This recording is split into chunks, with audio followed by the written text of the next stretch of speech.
Oh my We're gosh, it live. happened so quickly. Good morning, everybody, or happy noon if you're on the East Coast. It's the Daily Whatever Show. I'm Lawrence Winterman. I'm Dana Dubois. That's my best friend. That's my best friend. Lawrence, I Oh, feel like look, I it, have the studio where I can see where you are in both places. You're that way for me and that way on portrait. I'm just going to say Yes, because this other I'm person here godlike. is my I'm best friend. omniscient and omnipresent.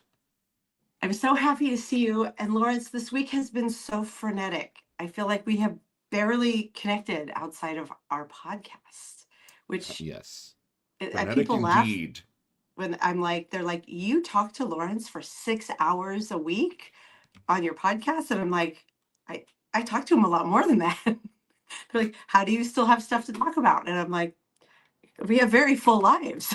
What can I Right. tell you? There's lots of stuff going on. Are you not paying attention? There's all There, kinds of things for us to talk about. personally and professionally, there is never, we could, we could, we both like soup and we could talk Right. about, We could talk or not talk. not talk about We both forever like and soup. never run out of things not to talk about and talk Yeah. about. Lawrence, I saw Wicked 2 finally last night, Wicked for Good. Oh, I have still not seen Wicked 1, I must admit. Really? Oh my God. Well, the first one was awesome. I freaking loved it. I'm gonna play with my light. I have been looking forward to this for a year. I've been like, oh, I have to wait a whole year. And I saw the play, but years ago. So I don't, and I read the book back in like the 90s. And, my Swiss cheese brain, like I loosely knew the plot and what would happen, but not the full thing. And so I was so excited for this film. And it breaks my heart to say it just wasn't that good. Uh-oh. Is nowhere near the caliber of the first one in terms of the storytelling.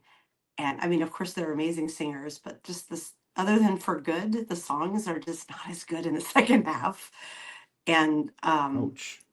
yeah, if anyone else has already seen it and wants to talk about it, I feel like I need like a little support group because I don't see a ton of movies, but I was really excited about that one. I'm also very excited that the start of season 5 of Stranger Things happens on Thanksgiving because that's been like a multi-year wait. Yes. Yeah. Yes. That The, one is definitely and it's coming to an end, right? It's the final season of Stranger it's the final Things. one. Yeah. And it So feels like, it feels like a generational, no, that's too big a word. It's definitely a thing though.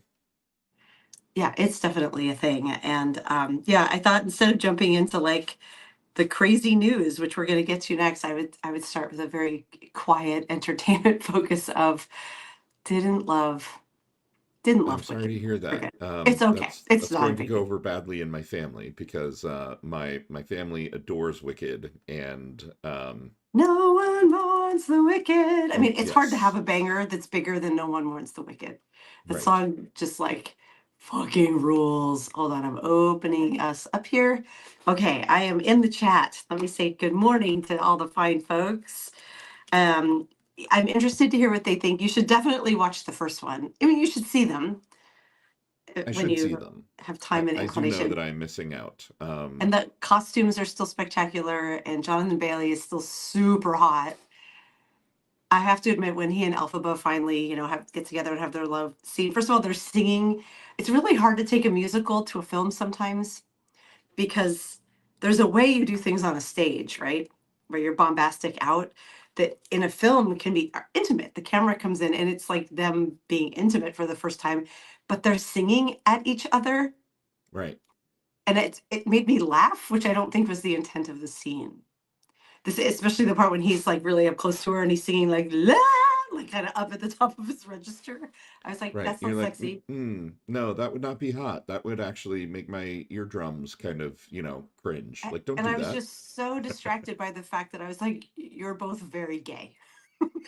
Not for real.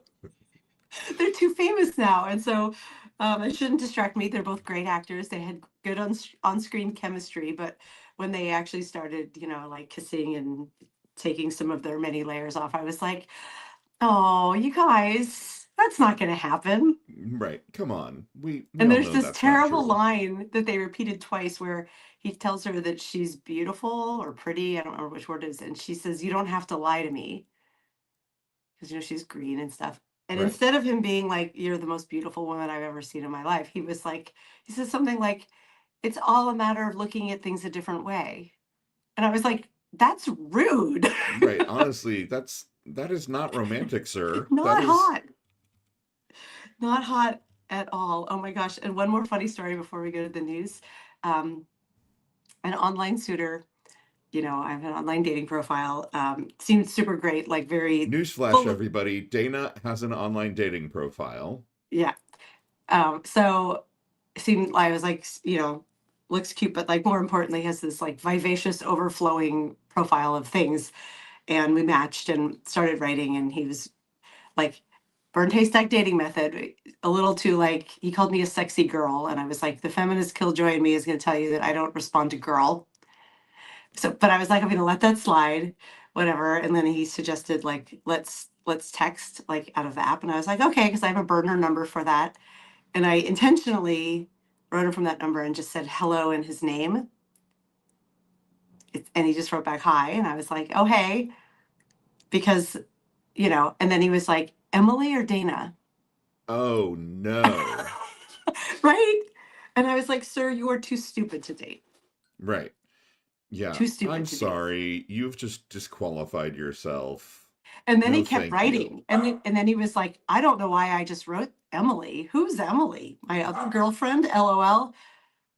So apparently Emily must have been clearer when she wrote back. So he knew that I was not Emily, and then Right. tried to cover it up. And I was just like, my dude. I haven't blocked him only because I want to see how much he flails.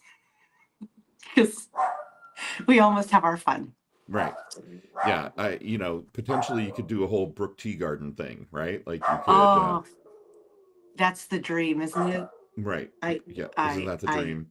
it is the dream. Speaking of dreams, watch this segue. Did anyone dream that Donald Trump would be hot for Zoran? Did anyone dream about that? I mean, I feel like it's not as Yeah. surprising. Like, here's the thing. Donald Trump, obviously entirely ego driven, entirely driven by his own personal wants.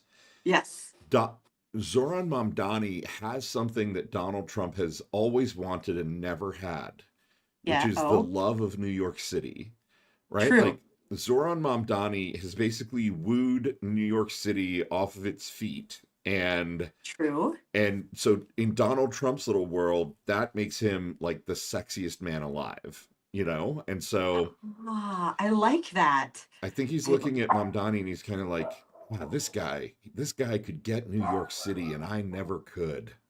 but you think that would make him bitter? And I'm sorry that my dog is losing her balls over there. I don't know how loud that's coming through, but yeah, I didn't watch it. I just saw the photos and I've been reading the commentary, and I'm like, I was not expecting that. Yeah. I was not expecting that. But I think it was Frederick Pogue who posted like, "Have you seen Zoran's wife? Obviously, he's a charmer. Right? The man It's a good has point. riz. There's no denying." Yeah, So he's got Riz for sure.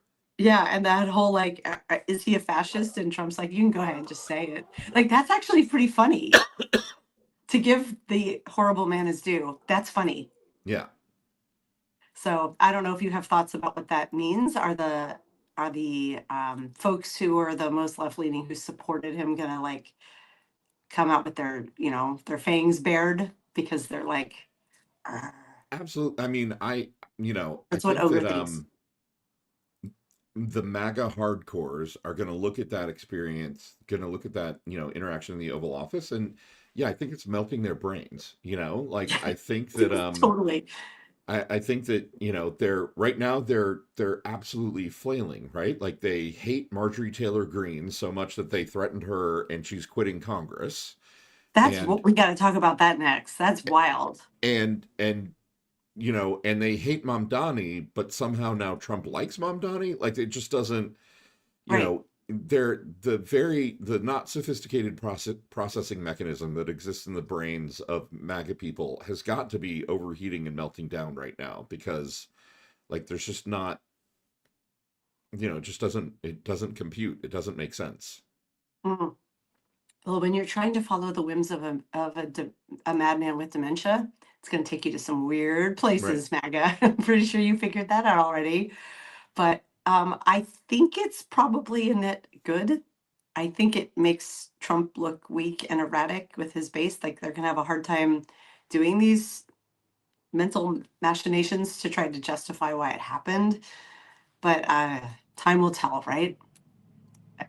I don't know. Yeah, Natasha in the chat just said, but then you have us hard progressives who are like Zoran, do not engage. It made him look real good that he charmed him. I Right. think like that was a superpower play. Honestly, I mean, like I do not love that he went to go meet with Trump. I do love that he ended up kind of looking a little bit like, the golden, I don't want to say boy, the golden boy, even though that is a well-known phrase, but like the golden person going Yeah, and charming Trump. It definitely, makes him look like he's got mad mojo, which he does. He clearly does. Mad Um, Mojo. so yeah. Yeah, there were so many things this week that I was just like, seriously, like I'm like, okay, that happened. Marjorie Taylor Greene quit. I really hope, as a parting gift, she owes us a nice read on the floor of all of those implicated in the Epstein files. She has all the names from the victims, right? Yeah. Yeah. Are we Well, going to get that? Do you think? yes, we're gonna get the full list. Like here's the place that I've ended up. Thanks in part Okay. to Ellie Leonard, who of course we all love and adore. Um, I I think that there are enough copies of the names in places that we are going to end up for sure with the full list. Um, Not you a know, redacted list. Not the. so here's what I mean. Ellie has said this, and I think this is probably right. That is, if they release a redacted list, right? Like if Trump and Bondi and whoever ends up releasing a list that names have been left out of, there are enough people who know the full list that they're going to be like, you forgot Excuse me, these second. names. Yep. Yeah, like excuse me, pardon me, where are these names? Yeah. And I think that we're at a place where uh, between the women themselves and enough other foreign intelligence agencies and sort of backups and backups of backups that there are Right. multiple lists out there. What's infuriating is, according to Ellie, there are people out there who have copies of the list who are holding on to it, hoping to profit off of it somehow. That you Oh, know, oh, no, like no, no. Michael Wolf and Oh, purportedly that's Virginia terrible. Giuffre's. There's somebody in France who has a copy of the list. I saw Uh, that France has the list, and I was like, "Viva la France!" yeah, Really, why Vive la France? I France. don't know. Yeah, I do not know, but I am not mad about it. Not mad about it at all. I'm not mad that they're backups. I'm mad that there are people who have the list who aren't just sort of being like, you know what, I've got the list. Here it is. They're hoping for a book deal or some, I don't know, TV appearances or something. Gosh. Um, Yeah, and that's so wrong to be profiting in any way off of that. I am very ready to have a happy surprise in this area. Like, just it's time to move forward. And ugh. um, we do have a very special guest joining us today. Um, Corina Zappia. I hope I'm saying your name correctly. That's going to be my very first question. Is she he's not here? here yet. Okay, she did message me and ask. So let me, Lawrence, you talk while I go message. So Okay, I but sent you her sent the her the link. link. Yes. But tell her to go look at her DMs because she has to click a link to accept the. Oh, actually, you know what? Never mind. It's too late. What? Just send her the link. Um, there are little technical difficulties to doing it in StreamYard, and if somebody doesn't click a particular link first before we go live, then their audience Huh. doesn't get invited. Okay, this is weird too. It's not letting me message her. Like I can't actually type in the box. Hmm. Substack chat.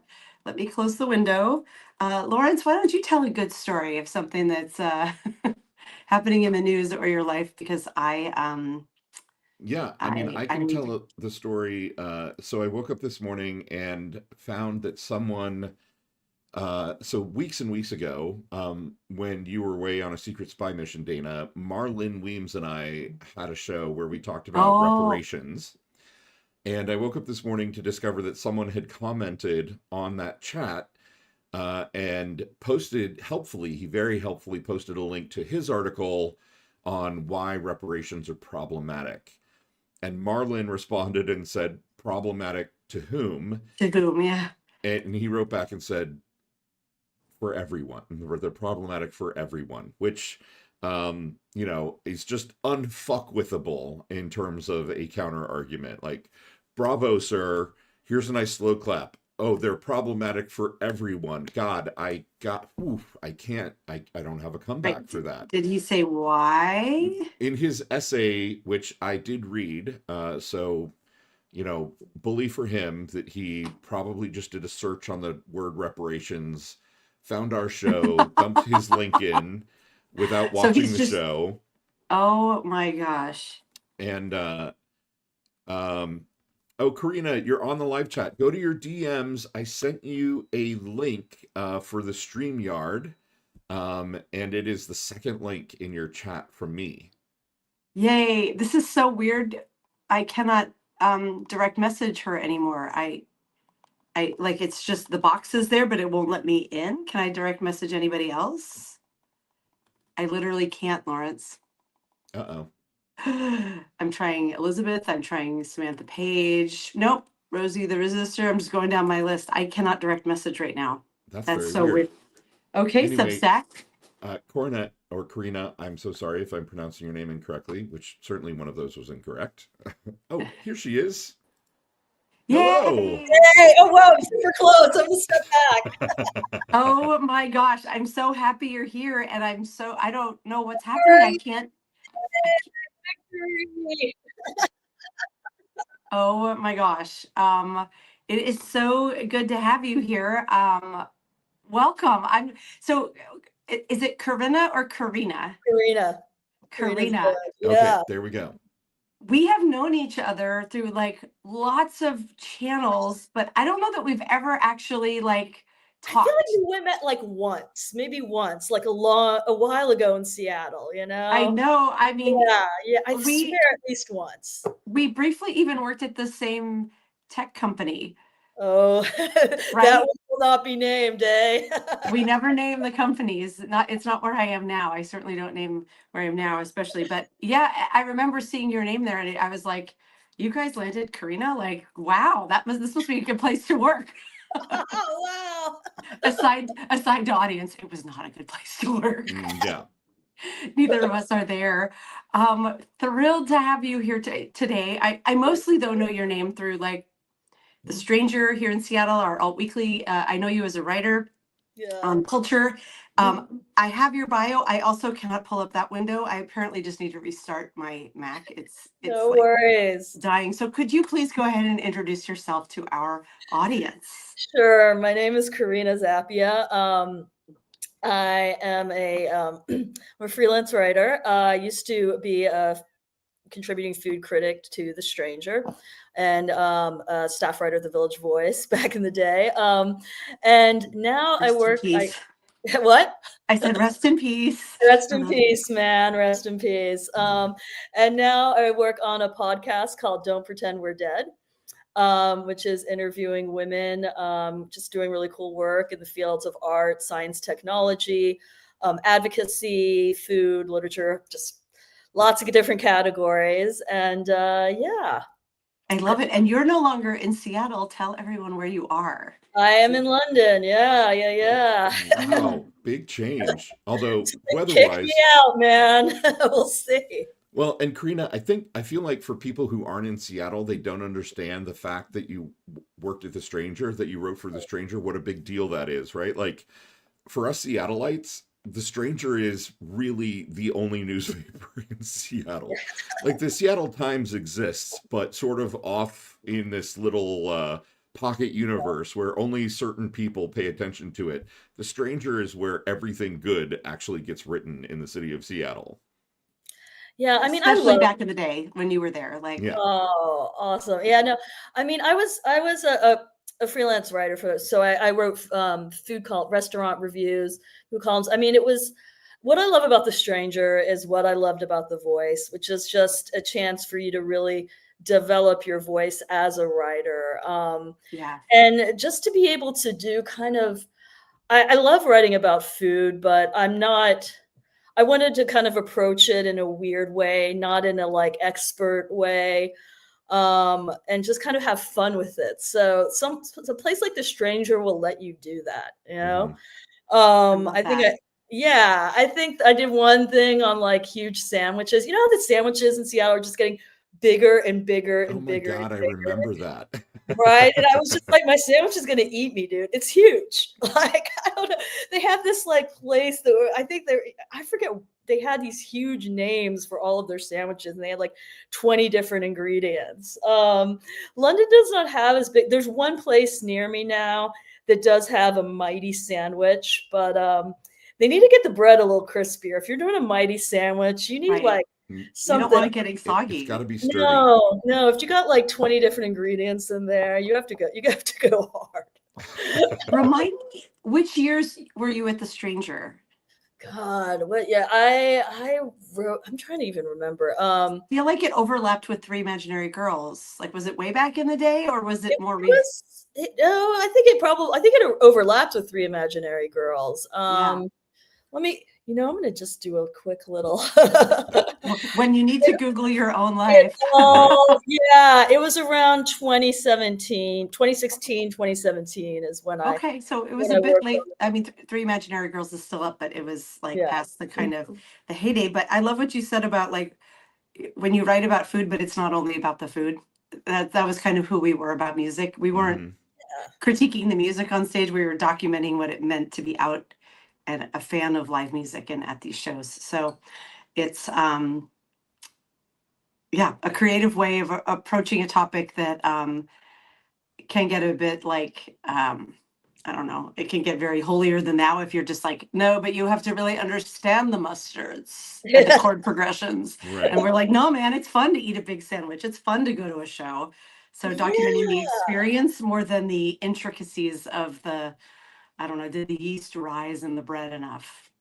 Totally, and I'm not a chef, I'm not, a formally trained, um, Right. yeah, person, so I kind of wanted it to just to have a little bit of fun in it, and I think sometimes that's missing. I mean, I'd done restaurant reviews before that and written about drinks a lot for The Voice in Time in New York, and I think it's kind of more fun when you just approach it out of some weird field, you know? Like, I always used to Right. have this dream of, just it's like, what kind of food would you like to sit in a big bathtub of?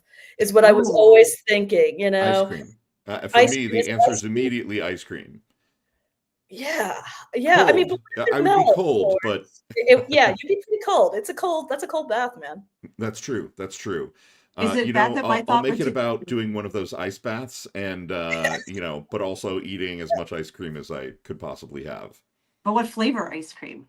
I mean, I'm Flavors. imagining it's salt and straw, and it's just all the different flavors of salt and straw around me. It's a little, I get to eat, although blackberry jam and birthday cake, one of their July flavors, is the best ice cream of all time. I have never had that, and that's in July. They have birthday cake in July, my birthday month. Yeah, it's Mm, blackberry jam. It's the berry month, and so it's yeah, blackberry jam and birthday cake, and it's incredible.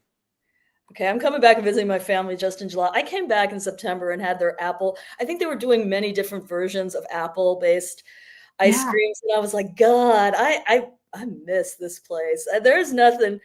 I don't know. They have lots of Italian gelato here, but Yeah.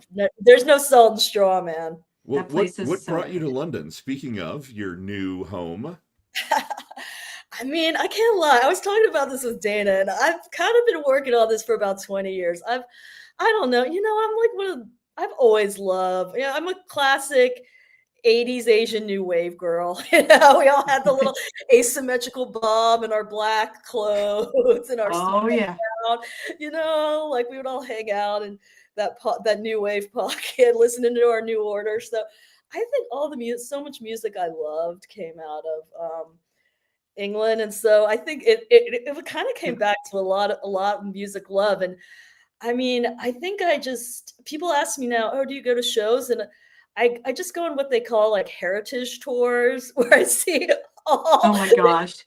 all the English bands that I always wanted to see when I was in like I just saw Suede and Bauhaus, so I'm just like Nice. Oh I my trying. love God. that.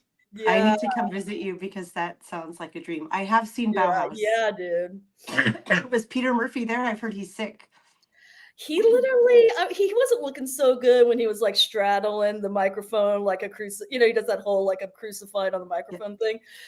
But he was, as one does. as you should. I was like, man, he's really like suffering. And the next day, he like canceled the tour. So we had like it was Oh one night in no. Brixton, and that was it. So yeah, I'm pretty much just living on my '80s like English band dreams right now. Oh my God. Yes, That's so Suede. amazing.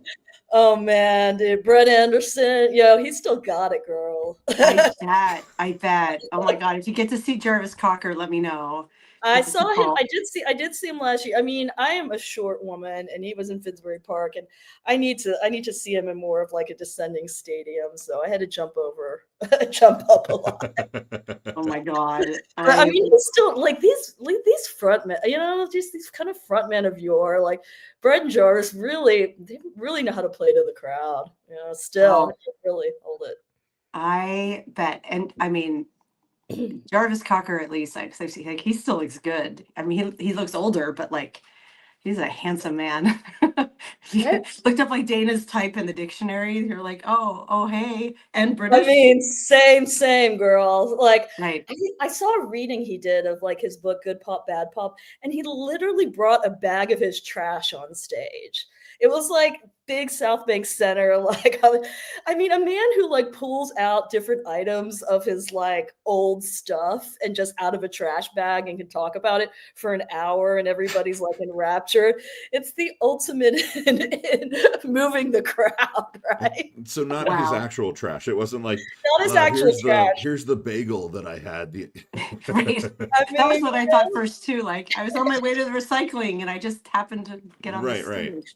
I think it was his like maybe like old clothes, old notebooks, stuff like that. He had written a Oh my book God. about his old belongings, so but he brought it out in a Wow. trash And he bag. was like, I'm gonna bring him, but they're in a trash bag. Yeah, I think for the full effect, You clearly. But know, yeah, would watch. Not gonna lie, would watch. right. I We were there for it. Oh my gosh. So do you plan to stay overseas for like the duration, or do you feel like you're just sort of getting it out of your system before you come back home? How does it feel to be over there? Asking for myself because I have some curiosity of doing something similar.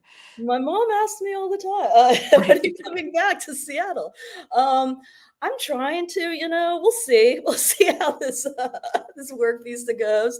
We'll see how things go there politically. People Right, keep right. talking about Yeah. Farage getting in, and I don't know. I mean, yeah.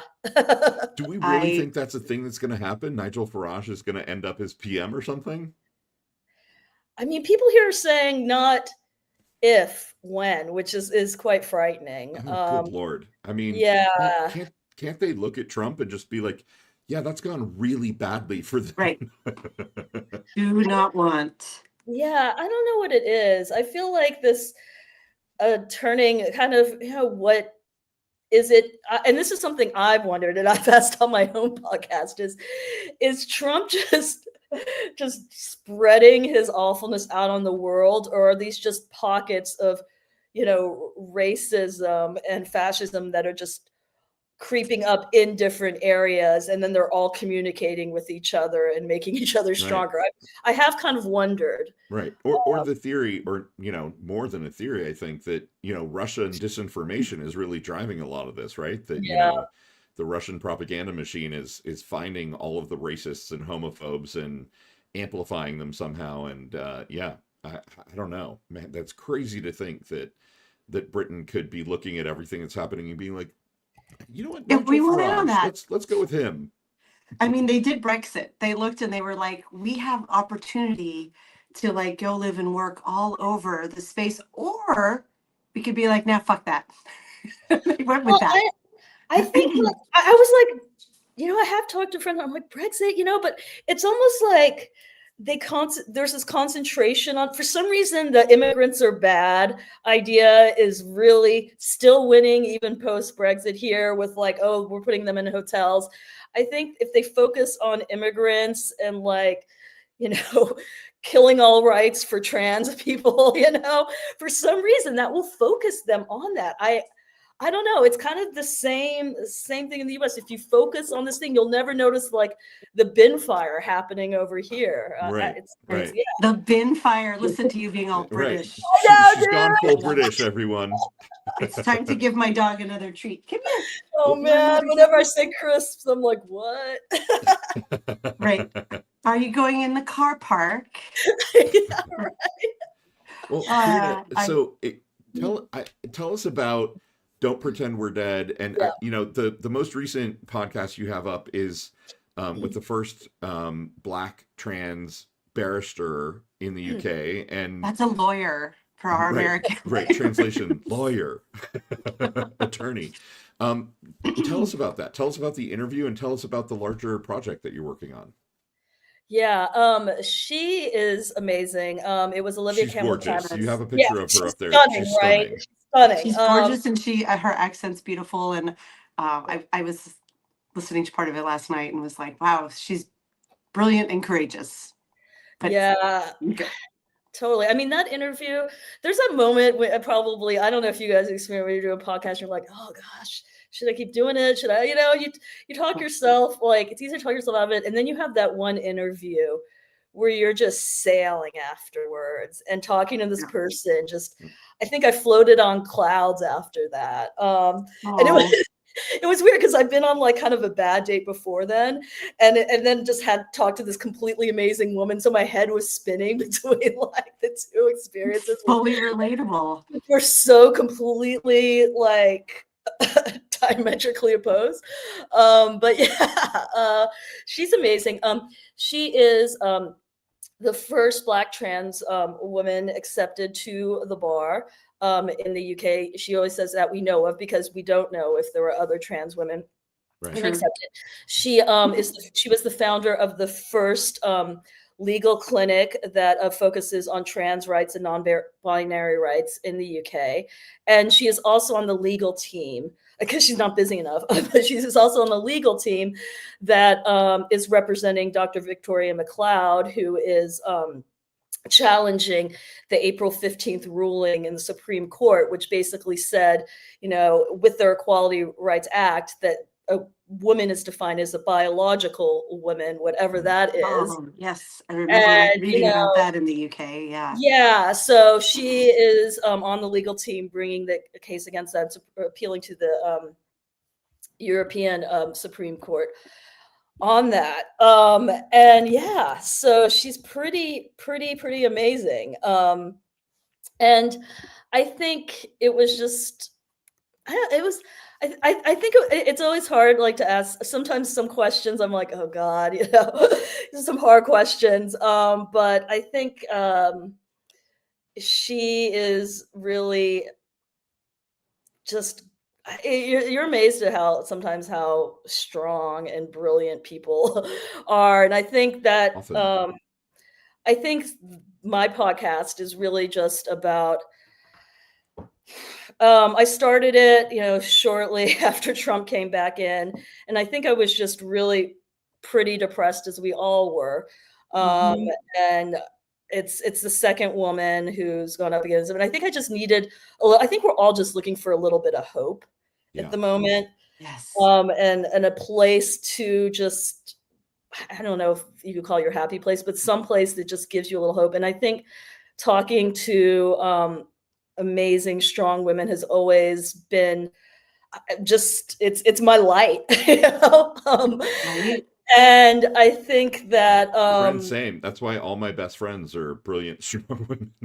yeah, I mean, they're just, and so it was kind of just really an excuse to meet really cool ladies.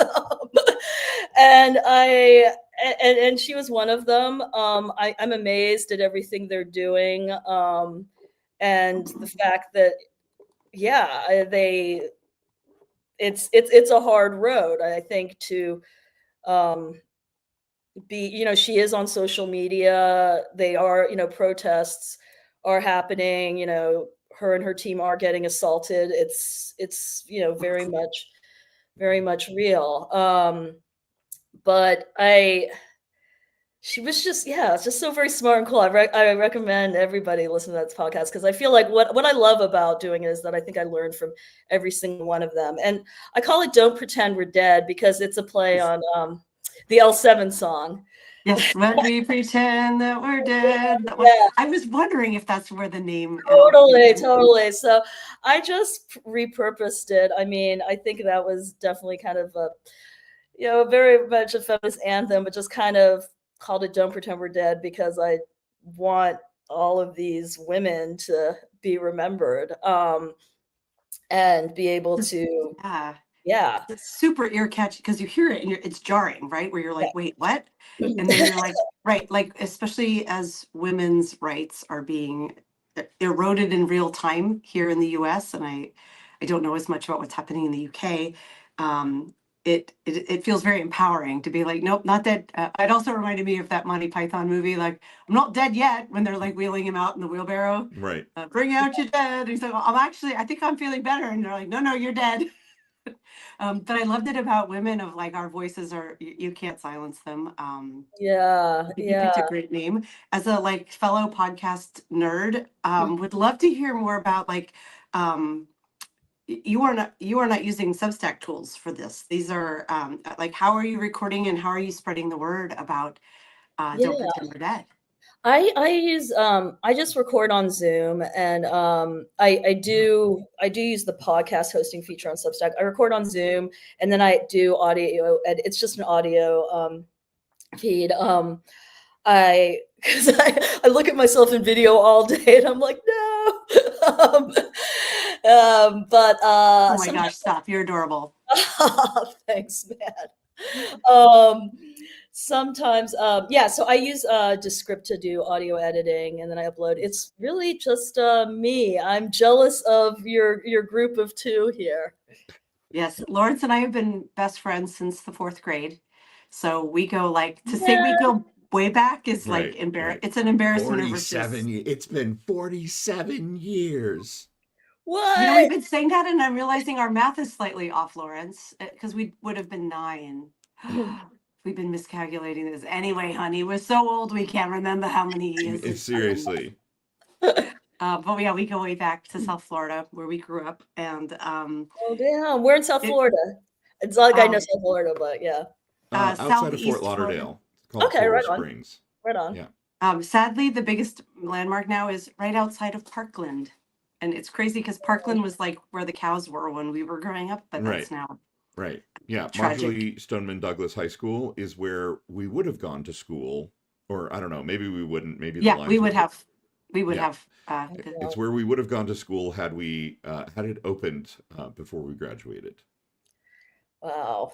yeah, we had a classmate who lost a daughter in that one. So that was yeah. I'm gonna shift topics because that was a hard one. We actually haven't talked about school and gun violence, Lawrence. That might be a good topic one of these days to talk about, but Yeah. not today. All the uplifting things that we All the talk uplifting about things we here can on the talk Daily about. Whatever Show. Right. But uplifting women's voices is always tops. First of all, we would love to, if you ever have guests who you're like, you need to talk to this person, please send them our way. Especially women, trans people, like queer folks, like that's our jam. Like we want to elevate the voices who are not getting airtime, especially in this current regime in the US. So if you ever know someone really good, send them our way and we can do the same. Because I love what you're doing. Have we frozen? Oh no, we're good. Oh, no, thanks. No, I'm not. Okay, good. No, I'm looking at the two screens and was like, uh-oh, did we freeze? What are your like 5 years from now? That's too far out. 2 years from now, if this goes really well, what are you Yeah. hoping for? Um, I mean, I think it's hard to think about, much beyond growing your audience. I'm working on a book, but it's not directly related to this. I think I really just want to see I would love to just see a lot of voices in a row. My dream is not to the reason why I have so many categories is because I find women interesting of also, like if you have this dream list of people you want to interview, and it's like I want to interview wrestlers, I want to interview forensic like psychologists. I want, this whole gamut of really I don't want to I don't want to say like, who are all the people in your neighborhood and all these different things, but I just think it's so interesting. I love hearing what women work on, kind of all the different jobs, how they, how they deal with things as a woman, as how they're Yeah. approached, and I just, gosh, what? And questions they're asked about their career, which is interesting to me, because Yeah. they're questions you wouldn't necessarily ask men. You wouldn't necessarily, Right. yeah, like I still remember. This is gonna sound so weird, but I remember seeing Kim Gordon interviewed when her Oh, book came out in Seattle. yeah. She was the question was, Oh I think no. something Oh no. about, yeah, you're ready for it, right? And it was like, wouldn't you say your child is your best creative act or Right. whatever? Something like that. I was like, man, you would never say that to a dude. You wouldn't have said, Right. yeah, no, Right. not in a million She years. was like, no. Right. I I was mean, she's really, I mean, as a mom, I would be like, yes, and is that what like, we're here about? Oh my gosh. So Kim Gordon, front woman of Sonic Youth, in yeah, case yeah, most don't know that, and like complete badass. She just released a solo album. Was that 2 years ago, I think, yeah, yeah, in yeah. her 70s. And it's like a killer album. That is what I've heard. That is what I It's haven't so good. yet. Yeah. People, yeah. Said it's Yeah. great. I just So, still remember that, and I was like, "Man." So I am kind of interested in how oftentimes we don't really talk about work that much and, what people do. So I kinda do love that idea of getting to see how people approach things in their job, and just questions that I don't know. I'm always sometimes surprised by questions I ask and their answers sometimes you don't expect, or I don't know necessarily what I expect. I remember when I was talking to Olivia Campbell Cavendish, and I was like, "Do you ever get tired having to educate people? Because I feel like it must be right. friggin' tiring." And she was like, and it was interesting. She kind of had it's in the podcast, but Yeah. she Yeah. had Here, I'm going to this put a link to that one in here because I have it open. yeah, she had this interesting answer, which was like, as a trans woman, I don't because people have so little interaction with trans people. There's so few of us. But, as a woman and as a woman of color, yeah, I get tired of it. You should know better by now. Right. There's a lot of us and we've been around. So I think it's just being able to have those conversations that we Yeah. don't always get to have with people Yeah. and with each other, which is really the most exciting part to me. Yeah. Yep. I, That's why I, we show up here 6 days a week right. to have I, conversations like this. and I'm familiar with, like I often joke with people, like, being a gay man in the Yeah, world, it kind of, I get tired of being the ambassador from Faglandia, like yeah, there's kind of constant coming out and constant explaining. And I know my trans friends have said the same, like they get tired of being the ambassador from yeah, Translandia. It's like, here are our strange ways and customs. This right. is how we do things. Right. You As if know, we are a monolith and I'm right? the As if only, we are I monolithic speak, and I am I'm the representing Lorax. all I of my speak for the people. trees. It's exhausting, right? Yeah, yeah, yeah. That's why, like, the more we can elevate folks on this show, sorry, my brain's going to do a slight shift, but relevant, is the reason I believe the reason that trans folks are so targeted in the US is that most people here don't think they've ever met one. And so to them, they don't really exist. And they are this like scary monolith of like depravity or living against God or some like in their mind, predator in the bathroom mythology that's been spread. And it's real hard to feel that way when you're like, oh no, it's just, you know, Fusen and Samantha and Wendy and like all of these folks we've had on our show. It's a lot harder Right. to feel that way when you feel like you either know someone in real life or through your screen who you've heard have Yeah. a conversation. Then you're like, oh, you're just a normal person living your life, and your path is a little different from mine. Right. I mean, that's why marriage equality eventually came to be the law here and hopefully sticks, is like straight people make gay people. So gay people have mothers and fathers who made them. I mean, maybe some of them were queer in some way, but an awful lot of them weren't. And so through loving their children or friends, they came to be like, you know, I want them to have the same rights I do, when it became more acceptable and people came out more. So yeah, that's part of the beauty of having an online platform, is being able to be like, let's have a conversation and get to meet people who are not like maybe people you know in your life. Yeah.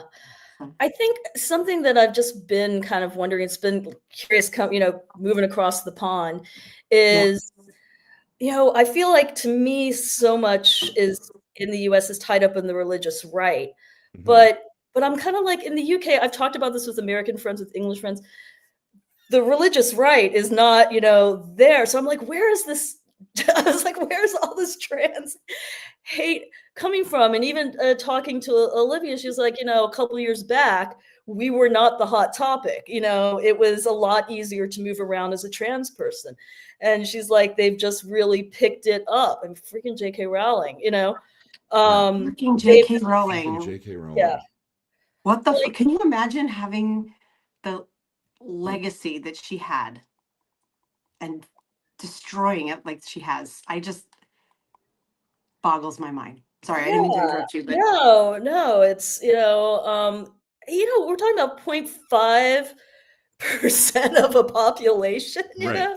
right. like, yeah. So I think that that to me is a little bit interesting, or just kind of weird that they've like really clung to it. A lot of the conservative politicians, but I did have a friend talk to me about how this kind of like, this did not come from the U.S. This is something that TERFs have been happening in the UK for quite some time, but it's something I'm still learning about. Yeah, I can only imagine. So two topics out there are two things I want to talk about before we run out of time. Sure. The second one will be the question we ask everyone, but before we get to that, I want to ask about your book, because Okay, sure, I yeah. think there's a lot of folks here who have aspirations about writing books, and I always love to hear more. Yeah, I'm going to do yeah. something unconventional, and I'm going to take my phone with me, and we're going to take a small walk because my dog is looking at me with a sense of urgency in her face that I need to let her No outside. worries. Uh-oh. Welcome to my messy kitchen, everybody, as we walk. Kira, come this way. No worries. Okay. Yeah, no, I'm still writing it. I'm still working on it with an agent. I haven't submitted it to publishers. You have an agent? Yeah, in the UK. Really? But, okay, well, that's huge. Yeah, no, I'm pretty excited. It's basically personal narrative, but mixed with cultural critique, and it's a bit about the modern single woman identity, which I'm a single woman, and kind of looking at to me, it's almost, I don't know. I feel like a lot of times we're caught between this. And I do think about this with the childless cat lady comments, the spinster comments, etc., the JD Vance. But then on the other hand, there's this rah for singlehood too. And for some reason, I feel like a lot of us are kind of caught in this gap in between where we want to be like, yeah, love singlehood, but the world hasn't really caught up with the fact that there's so many single people out here, and Right. there's almost a bit of a cultural lag. We want to be rah for singlehood, but you're still looked askance as you walk into a restaurant and like want a table for one, even if you're fully comfortable with it. So I think there is a little bit of a cultural lag between where we are and the fact that there's so many single people, and Gen Z and millennials even more, and the fact that we still do have a lot of traditions that haven't quite ridden along with that. So I think it's kind of about being caught in that gap is a little bit the book is. Yeah. Oh, I love the That premise sounds of that. awesome. Will you get into I'm interested to hear about the gender gap there of like how men and women of different generations are thriving or not thriving with this new normal. Like that, um, I'm also a single woman and I spend with two daughters. And so I spend Yeah. a lot of time thinking about like, right, where, yeah, my brain can go in like 60 different directions, but I love Right. where you are going with this of our traditions haven't caught up. I feel like in some ways, no, like I just read Mhm. that article in Vogue, the Our Boyfriend's Embarrassing article Yes. that's gone viral. Right. And I'm like, yeah, I mean, it seems great, but I don't know, single being a flex. I'd like to say it's a flex, but I'm also going to like work parties and family reunions, and it's not feeling like a flex yet, I gotta say. Right. Right. So, Right. And I it read that works. article in Yeah, Vogue, and I think that article went viral simply for its title. It was a really good right. title. You had to click Yeah. it, right? Right. Yeah, But I right. thought the story was a little like nothing burger. Like there just wasn't a lot. It wasn't very long. And if Yeah. I'm remembering it correctly, it's been a couple weeks. But I remember being like, oh, there's not like a whole lot here to respond to. But okay, so influencers have to hide when they have boyfriends or people lose followers was kind of my takeaway. Because having a boyfriend has become sort of gauche. And the interesting part of that is the Taylor Swift overlap of like her coming out with this record that's basically just a gush about how happy she is about her fiance's big redwood, and just it's sort of her giddy era of like I finally found love, and it's very out of step with the cultural moment that we're in of Right. Yeah. even like I would like to be in a partnership. Lord knows I would not be bothering with online dating apps because they're a time and energy suck. Yeah, that's our But that's our next podcast, Oh my Dana. God. oh my God, we should, I could, You should we, totally do that. I will and listen to Lawrence that is, podcast. and Lawrence is like, please do not involve me. I do not want to be Right. on it. My gay male experience is diametrically opposed to yeah, like it's a different world. It's a whole new I world. would, I would love to get on a separate podcast and talk about that because as someone who has had partners and then not had partners, I've met almost every partner I've ever had. Going all my first boyfriend in Seattle, I met through stranger personal ads when you had to Oh, yeah. call and listen to their voicemail message and then leave them a message. Oh my No God, photos, yes. just It's like text. Desperately Seeking Susan. It was like Desperately Seeking Susan. And he was like, I mean, he was very hot and he was great until he wasn't. But we were together for 3 years and we met that way. So, but every time I rejoin, the norms shift, and you Yeah. don't know what the rules are. You just have to jump in and be like, what are people right now? At least in Seattle, among Gen X, are you Gen X or are you I millennial? am Gen X. I am Gen X. But What yeah, about Yes. like I'm 76, baby. But like, All right.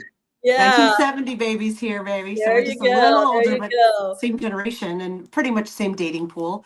Yes. Um, Oh yeah. the men here are benching at an extraordinary amount. And what classically the term benching means someone who's dating multiple women and like putting them on and off the bench, like Yep. playing in the but this is a little different. What I'm getting then just in the last like week or so or month, it's like last few weeks is men who are like, hey, I've already met someone, or there was one who was literally like, I'm already dating enough people that I can't work you in, but you seem really cool and Did he fun say and you work like you in? good music. I would love to keep chatting with you here. And I'm like, not like there's a Seinfeld quote about like I'm not currently accepting applications for new friends.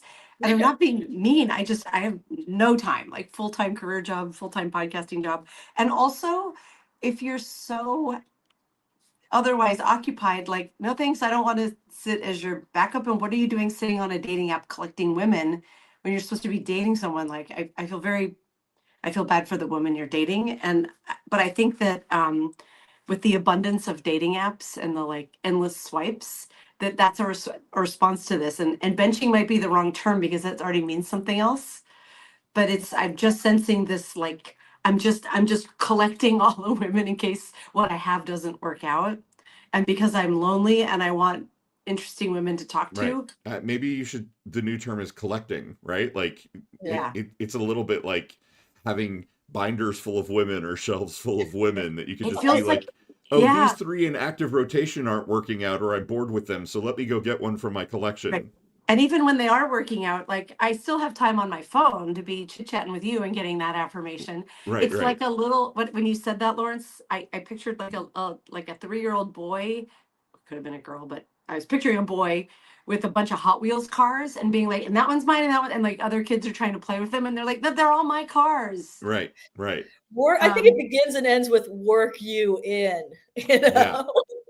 I think Oh, that might have been some of the literal language. And I don't know if you heard at the top of the hour, like literally last night, someone wrote me and I was like, oh gosh, his profile looks super cool and fun and what a great guy. And I gave him my burner phone number that I use for such things and just for hello. And he was like, is this Emily or Dana?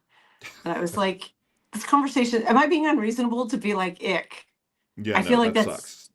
that's so much ick. Like I literally wrote him back within like 30 seconds, which meant he didn't know it was me. And then he was like, oh, but I don't, who is Emily? Why did I even write that? Must be my other girlfriend. Ha ha Right. Oh, ha. good cover, bro. Yeah. No, yeah, no you should have thanks. just made up names.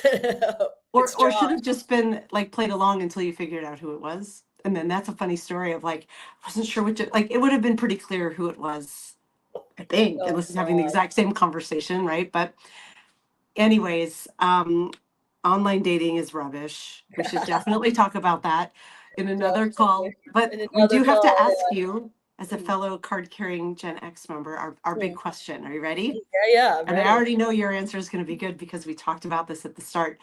What is the ultimate Gen X song? Oh man, I Yeah, wish, I ask a question for people and I'm like, well, it's got to be off the tip of your tongue. And now that I'm asked it, I'm like, oh, right. um, And there's no wrong answers. No wrong You can answers. name more than one. I hate to say that Loser is such a, I Yeah, think it really, um, yeah, I know. I'm gonna do boring ones, that are so so boring. classic. But I think it's got to be something like I think when I just think of us, I don't know if it's Us Now. There almost needs to No, be an Us Now one. I don't know what. I'm like scared of that song, but I think you're scared of the Beck song? no, like what would represent Gen X now, but Oh, right. Oh, right, I right, think right. back, when I think of us, I do think of like Loser or like something like, it's God. I wouldn't even I think any Nirvana song really would have Yep, summed us up back in the day. I'm trying to think. absolutely. It is Um, really weird how there was just an era where like everything was about being a loser. There was like No Self-Esteem by The Offspring and Creep by Creep. Right. Radiohead. And there were just so many songs that were like, I just suck. I'm just a teenage dirtbag baby. That was very much our vibe for a while. And but it was all said with irony, right? yeah, I would say maybe also Rebel Girl, like, Oh, that yeah. was Nice. so good. I think when you hear that, it's just I don't know. It gets me. It gets me like the first time I heard it. Yes. Right. Same. And Yeah, my daughter found that song on her own and loves it. And I was like, yes. yeah. Yeah. I saw Bikini Kill here too with a millennial friend Nice. of mine, and I saw them a couple how long ago yeah, was it? A couple of years ago at Marymore Park. yeah, What is time? Post pandemic. So somewhere in yeah. that range. And they were still really good. Awesome. Yeah, no, always amazing. Yeah. And I saw you would love this. Kathleen Hanna, she wrote a book. Mhm. And she came as part of Seattle Arts and Lectures to Town Hall, and Lindy West was the moderator. They So must have killed it. it Oh was my God. so good. Lindy West and Kathleen Hanna was just like sold out, of course, and the coolest looking crowd you've ever seen in your life. I don't think it gets cooler than that. Mm-mm. Kathleen Hanna is so friggin' funny. The women in L7 are so I don't know. There was always something that I know we gotta go, but I just think It's okay. not enough is written about how there's so many funny feminists, and I feel like it Yeah. is not like highlighted enough. They are hilarious. Right. Because we're known for being feminist killjoys, but Exactly, but in hilarious, actuality, we use humor to deal with very shitty situations. And so we are very biting and funny, definitely. Yeah. right? Great. Well, I This has been enjoyed this. Karina, this was me. so much fun. Thank you so much Yeah. for coming and joining us today. This was so much fun. Hold on, I'm going to grab before we go. I'm going to grab which do I link? I'm going to link them all. Put the link to "Don't Pretend We're Dead" in the chat once more. Go follow Karina's work and subscribe, follow, put little hearts and cheers on all the good work you're doing. I'm so glad we got a chance to just sit and talk after like living in adjacent circles for all these years. Me too. And Lawrence, it's so great to meet you too. Are you also Likewise. in Seattle? He Well, I'm was. actually in Indiana now. I'm near my family, but I lived in Seattle for 30 years and it's home. Like Yeah. I miss it so much. Um, but hey, next time we're in London, we absolutely have to hang out. Absolutely. The good Yeah. Let's incentive to meet. get overseas. Yeah. It really is. Oh my gosh. Well, enjoy being on the other side of the Atlantic. For all its Y'all are coming problems, over, man. Y'all are coming over. We will come my over. older daughter is looking at colleges and she is a dual Irish US citizen and will apply to a few in the EU, but I don't know. Excellent. It's a pretty big stretch to think about going over there and then would we all go over there and it's a whole thing. But um definitely to visit. Definitely to visit. So yes, Excellent. thank you to everyone in the chat for joining us. It's been another delightful hour spent with all of you. I hope you have a great weekend and we'll be back Monday bright and early for another week of the Daily Whatever Show. Thanks, everybody. Thanks, Love you, mean Karina. it. Bye, everyone. Love you, Nina. Bye. Bye. Mwah. Mwah.